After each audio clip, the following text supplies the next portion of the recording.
Eu gostaria de falar hoje sobre o seguinte tema: por que acreditar na Bíblia? Talvez você que está me ouvindo acredite na Bíblia, mas será que você tem argumentos para alguém que te perguntar a respeito da razoabilidade da sua fé? Se alguém te perguntar por que você acredita na Bíblia, o que você responderá? Você dirá: acredito nela porque é a palavra de Deus. Ou você vai dizer: acredito na Bíblia porque a Bíblia diz que é inspirada por Deus. Talvez essas respostas não sejam suficientes. Por que nós acreditamos na Bíblia? Muitas pessoas não acreditam nela e dizem: papel aceita tudo. Sim, é verdade, papel aceita tudo. Mas você aceita dinheiro, não é mesmo? Ainda que ele seja papel. Afinal de contas, por que acreditamos na Bíblia? Será que é apenas por uma questão de tradição? Alguém me ensinou a acreditar na Bíblia, então eu acredito. Se for apenas por tradição, poderíamos trocar a Bíblia por um outro livro sagrado. Quem sabe o Alcorão, o livro do Mórmon, ou o Evangelho de Allan Kardec. Se for apenas por tradição, podemos trocar. Mas existem argumentos racionais que apoiam a nossa fé na Bíblia Sagrada. Mencionarei alguns aqui, sendo que alguns deles são indícios da veracidade bíblica e outros podem ser considerados provas. Muito bem, o primeiro argumento: a Bíblia é o maior best-seller de todos os tempos. O livro mais vendido de todos os tempos.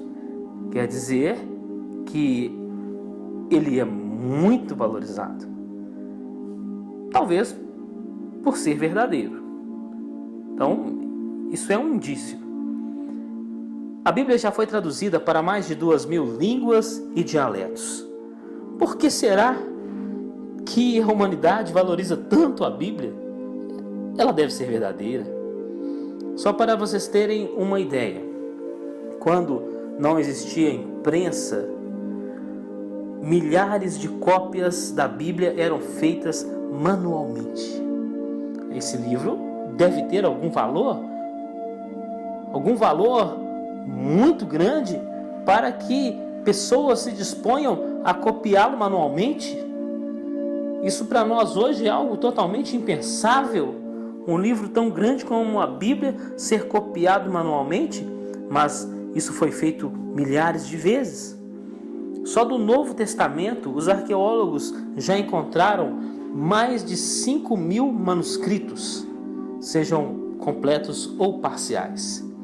Só para vocês terem uma ideia da importância deste número, da obra de Platão foram encontradas apenas 7 cópias. Mas o Novo Testamento, mais de 5.000 cópias. Então, por que será que este livro é tão valorizado, chegando a ser copiado manualmente? Ele deve ser verdadeiro, mas isso é apenas um indício. O argumento número 2. A Bíblia é citada por outros livros sagrados e por religiões diversas. O Alcorão cita personagens bíblicos, cita Noé, Abraão, Moisés e Jesus. O livro do Mórmon cita Jesus.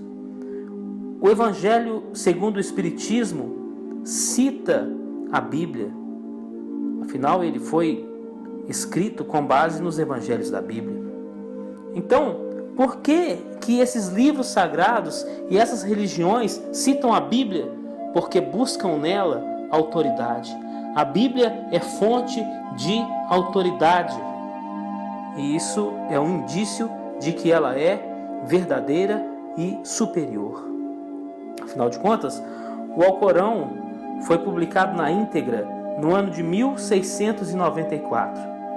E a Bíblia já estava pronta há 17 séculos. O livro do Mórmon foi publicado no ano de 1830. A Bíblia já estava pronta há muitos séculos. O Evangelho segundo o Espiritismo foi publicado em 1864. Quer dizer, a Bíblia já estava pronta há muito tempo. Estes livros buscam autoridade na Bíblia, até para fundamentarem suas próprias afirmações. Então, isso é um indício de que a Bíblia é verdadeira e superior. Se até as religiões que não são cristãs ou que processam um tipo de cristianismo diferente do bíblico, se elas citam a Bíblia deve ter algum valor muito considerável. O terceiro argumento: a Bíblia não perde a sua validade. Sabemos que livros didáticos precisam ser substituídos a cada ano, porque eles têm que ser atualizados, eles têm que ser modificados, porque os conceitos vão mudando, mas a Bíblia não precisa ser modificada. Há quem faça versões modernas, mas a Bíblia não precisa disso também. A Bíblia não precisa ser alterada, a sua validade é permanente. E nós lemos hoje uma passagem bíblica escrita há 2000 anos atrás e parece que ela foi escrita para nós, porque ela fala da natureza humana, como era naquela época e continua sendo ainda hoje. Ela também fala do caráter de Deus, que nunca mudou. Por isso, a Bíblia não perde a sua validade. Isso parece indicar que ela é um livro verdadeiro. Outro argumento número 4, é que a Bíblia contém algumas afirmações científicas surpreendentes, muito avançadas para a época em que as Escrituras foram registradas. É claro que o propósito da Bíblia não é científico.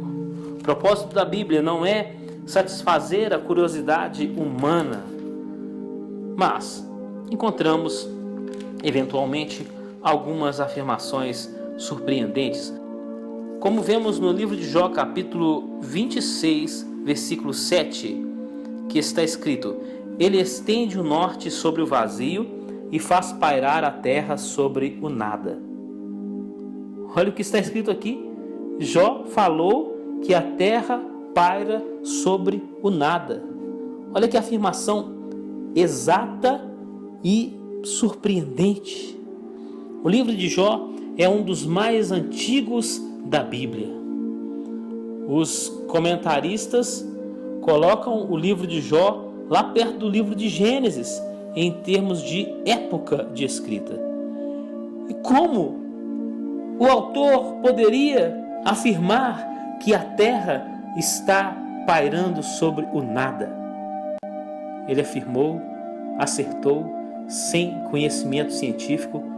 Isso parece indicar que a sua fonte de informação era superior e sobrenatural. Temos também uma afirmação muito interessante no livro do profeta Isaías, capítulo 40, versículo 22,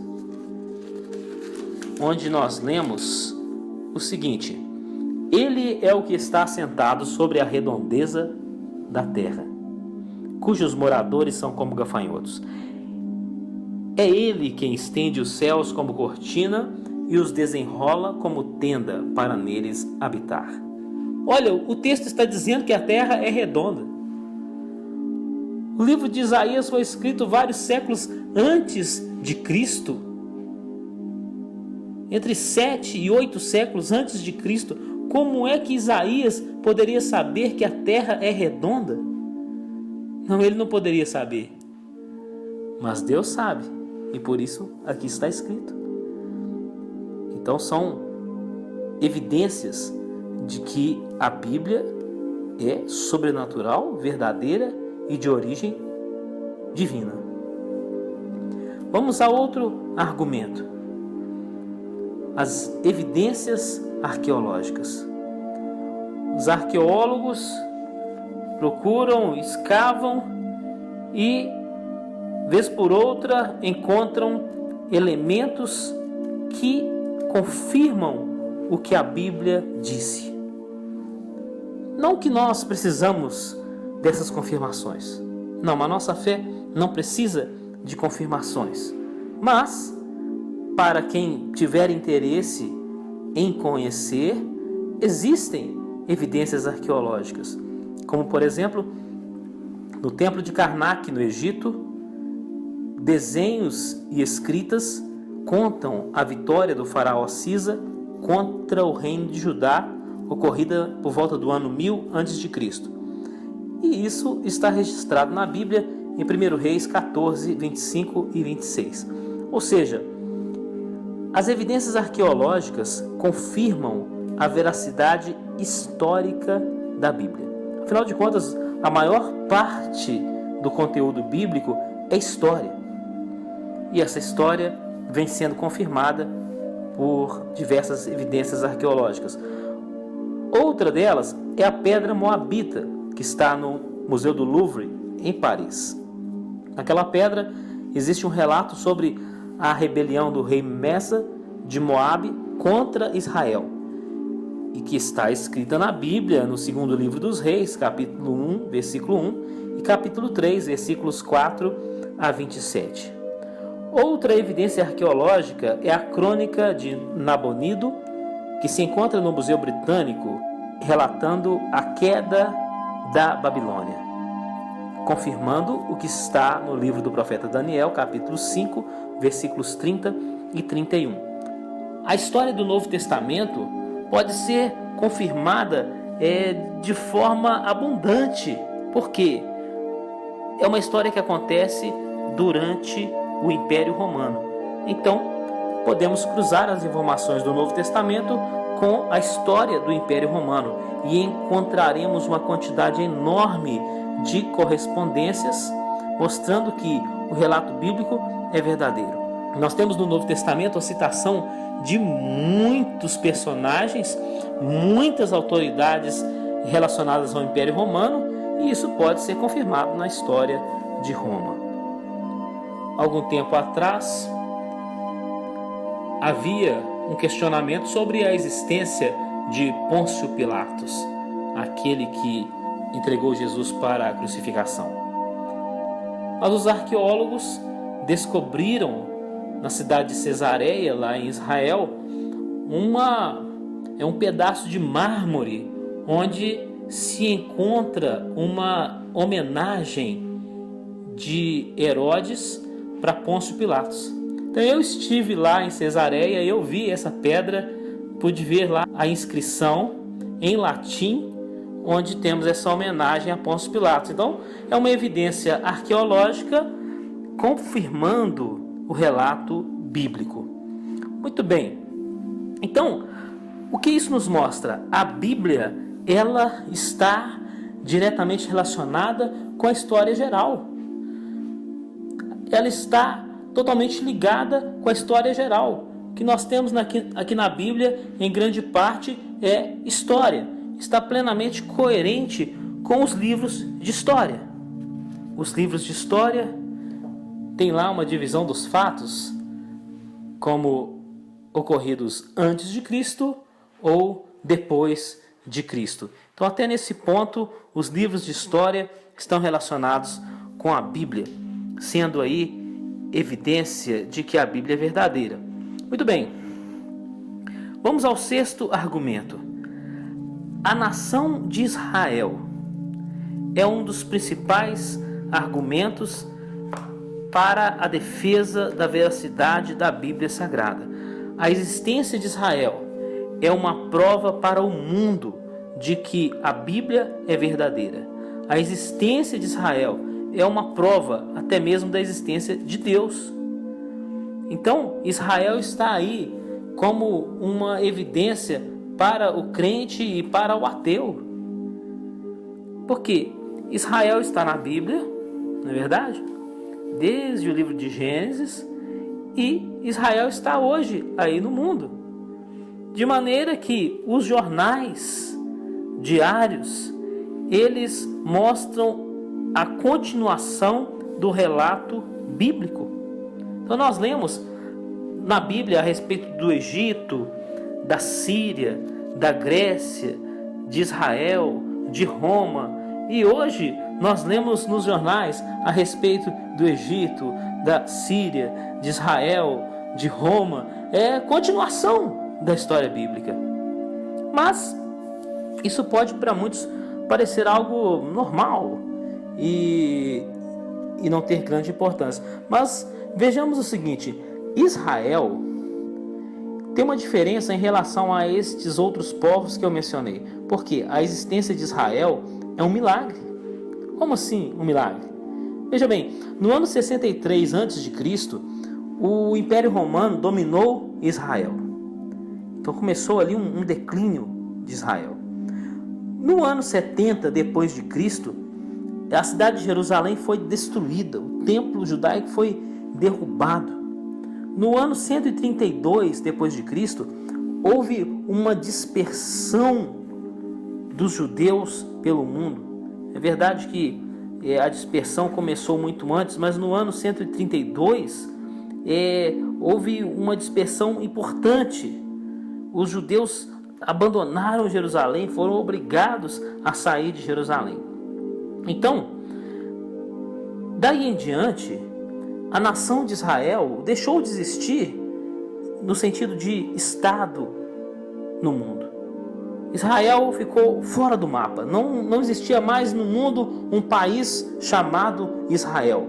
E esta realidade persistiu por quase 2000 anos.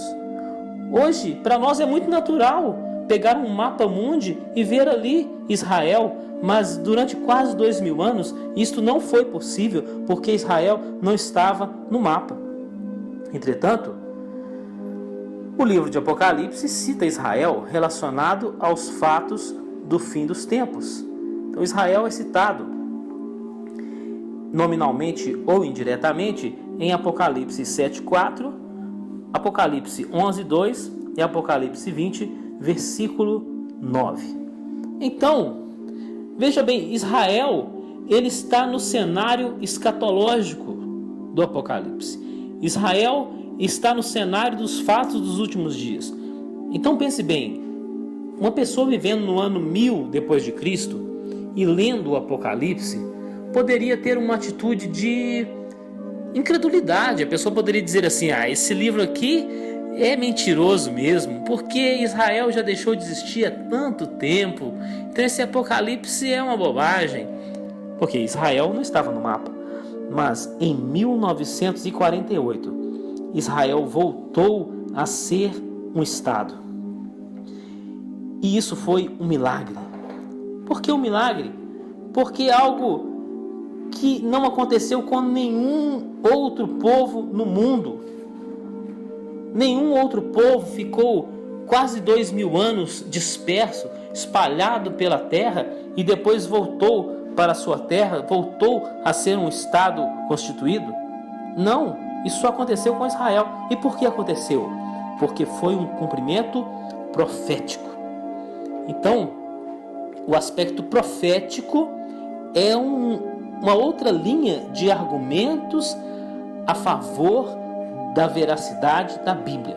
Por causa disso nós dizemos, a Bíblia é verdade, porque muitas profecias bíblicas já se cumpriram e muitas vão se cumprir ainda. Mas estamos falando do retorno de Israel para a sua terra. Nós temos na Bíblia muitas profecias de que Israel voltaria para a sua terra. Então citarei algumas referências onde você pode encontrar estas profecias.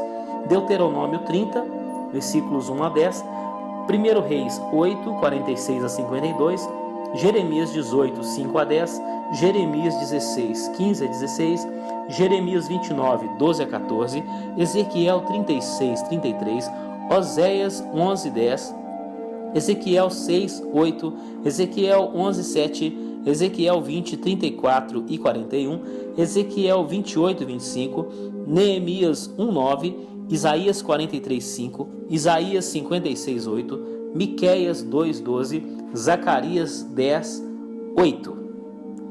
Então, esses textos falam sobre o quê? São profecias de que o povo judeu seria espalhado pelo mundo, mas um dia eles seriam ajuntados de novo na sua terra e a nação de Israel seria restabelecida. Isso aconteceu. Ou seja, a Bíblia é verdadeira, as suas profecias se cumprem. Então é uma prova de que podemos acreditar na Bíblia. Fala-se muito sobre o conflito entre árabes e judeus. E onde vamos buscar a explicação para esse conflito? Na Bíblia. Não tem outra fonte que nos dê informações tão precisas a este respeito, senão a Bíblia. Então a Bíblia é verdadeira e ela está diretamente relacionada com os fatos dos nossos dias. Muito bem, eu falei aqui sobre diversos aspectos que justificam a crença na Bíblia. Falei do aspecto histórico, do aspecto profético, mas temos o aspecto espiritual, que para muitos pode ser o mais complicado. A Bíblia tem um aspecto sobrenatural. Então, se a Bíblia é confiável em relação às questões históricas e proféticas, deveremos considerar seriamente o aspecto espiritual da Bíblia. Neste ponto, nada melhor do que a experiência pessoal. Eu posso dizer que o que a Bíblia diz funciona. Está escrito na Bíblia, em Marcos capítulo 16, que em nome de Jesus, enfermos seriam curados, demônios seriam expulsos. E nós temos visto esse tipo de coisa acontecer. Eu mesmo fui beneficiado por um milagre. Certa vez eu recebi uma oração e expeli uma adenoide pelo nariz, no momento da oração. Então veja, uma experiência sobrenatural cumprindo o que a Bíblia disse que aconteceria. Então, prezado ouvinte, esses são alguns argumentos favoráveis à fé na Bíblia. É preciso que nós estejamos preparados, como disse o apóstolo Pedro, para respondermos com mansidão àquele que nos perguntar a respeito da razão da esperança que há em nós. Então nós temos estes argumentos, mas o principal é a experiência pessoal. Tudo pode ser combatido e questionado, mas a experiência que eu tive com Jesus, ninguém poderá desfazê-la. Ninguém poderá tirá-la do meu coração, da minha mente, da minha memória. Porque uma experiência real. Assim também, eu digo que você pode ter uma experiência com Jesus. Ore ao Senhor Jesus neste momento. Peça que Ele perdoe os seus pecados e que Ele entre no seu coração e que Ele transforme a sua vida. Amém.